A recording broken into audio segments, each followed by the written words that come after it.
ଆଜି ଆମେ ଗୋଟେ ମାନେ ବହୁତ ଗଭୀର ଆଉ ମଜାଦାର ବିଷୟରେ କଥା ହବା। ହଁ ନିଶ୍ଚୟ।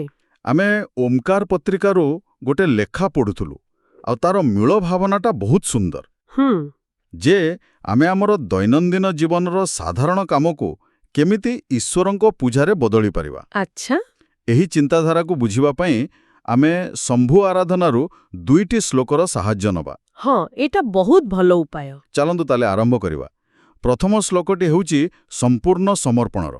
ସେଥିରେ କୁହାଯାଇଛି, ହେ ଶମ୍ଭୁ, ମୋର ଆତ୍ମା ହେଉଛନ୍ତି ତୁମେ, ମୋର ବୁଦ୍ଧି ମାତା ପାର୍ବତୀ, ବାଃ, ମୋର ପ୍ରାଣ ତୁମର ସେବକ ଆଉ ମୋ ଶରୀର ତୁମର ମନ୍ଦିର। ଭାବନ୍ତୁ ତ, ନିଜ ଶରୀରକୁ ହିଁ ମନ୍ଦିର ବୋଲି ଭାବିବା। ହଁ, ଏମିତି ଭାବିଲେ ତ ନିଜ ପ୍ରତି ଆଉ ନିଜ କାମ ପ୍ରତି ସମ୍ମାନଟା କେତେ ବଢ଼ିଯିବ।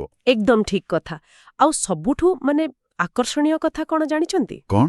ଏଠି ଆଧ୍ୟାତ୍ମିକତାକୁ ଜୀବନଠାରୁ ଅଲଗା କରାଯାଇନି, ବରଂ ତାକୁ ପୁରା ଜୀବନ ସହିତ ହଁ। ଯୋଡ଼ି ଦିଆଯାଇଛି। କେମିତି? ଶ୍ଲୋକରେ ଆହୁରି କୁହାଯାଇଛି ଯେ ଆମେ ଯାହା ବି ସାଂସାରିକ ବିଷୟ ଭୋଗ କରୁଛୁ ତାହା ହିଁ ତାଙ୍କର ପୂଜା।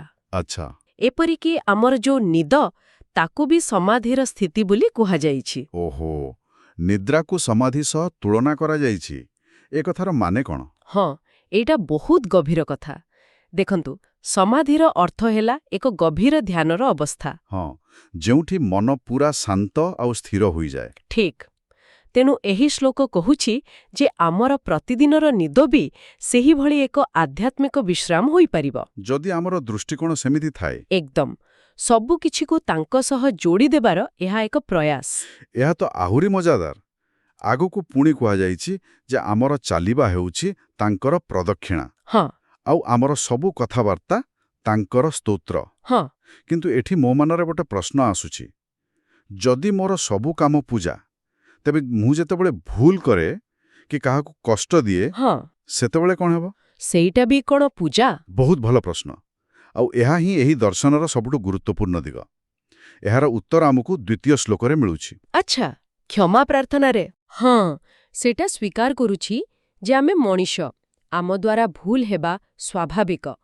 ଶ୍ଲୋକଟି କହୁଛି, କାୟେନେ ବାଚା ମନସେନ୍ଦ୍ରିୟୈର୍ବା, ଯାହାର ଅର୍ଥ ହେଲା ହାତ, ପାଦ, କଥା, ଶରୀର, କାନ, ଆଖି କିମ୍ବା ମନ ଦ୍ୱାରା ଯେତେ ବି ଭୁଲ ହୋଇଥାଏ, ହଁ, ସେସବୁ ପାଇଁ କ୍ଷମା ମଗାଯାଉଛି।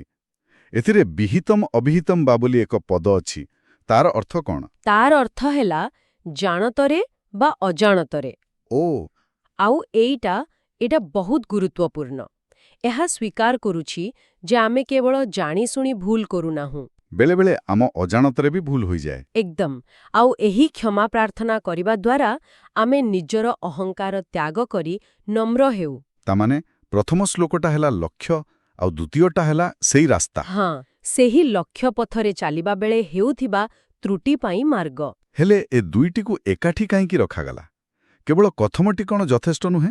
ଦେଖନ୍ତୁ, କାରଣ କେବଳ ପ୍ରଥମ ଶ୍ଲୋକଟି ଗୋଟେ ଅବାସ୍ତବ ଆଦର୍ଶ ଭଳି ଲାଗିପାରେ। ଯଦି ସବୁକିଛି ପୂଜା, ତେବେ ଗୋଟେ ଛୋଟ ଭୁଲ ପରେ ଜଣେ ଭାବିପାରେ ଯେ ସେ ବିଫଳ ହେଇଗଲା। ଠିକ୍ କଥା। କିନ୍ତୁ ଦ୍ୱିତୀୟ ଶ୍ଲୋକଟି ଆମକୁ ମନେ ପକେଇ ଦିଏ ଯେ ତ୍ରୁଟି କରିବାଟା ମାନବିକତାର ଅଂଶ, ଆଉ କ୍ଷମା ମାଗି ପୁଣି ସେହି ସମର୍ପଣ ଭାବକୁ ଫେରିଆସିବାର ରାସ୍ତା ସବୁବେଳେ ଖୋଲା ଅଛି। ଜୟ ଜୟ କରୁଣାବ୍ଧେ ଶ୍ରୀ ମହାଦେବ ଶମ୍ଭୋ। ହଁ, ଏହି ପଦଟି ସେହି କରୁଣାର ସାଗର ପ୍ରତି ଆମ ବିଶ୍ୱାସକୁ ଆହୁରି ଦୃଢ଼ କରେ। ତେବେ ଏସବୁର ମୂଳ କଥା ହେଲା, ଏହା ଆମ ଦୃଷ୍ଟିକୋଣକୁ ବଦଳାଇ ଦେଉଛି। ନିଶ୍ଚିତ।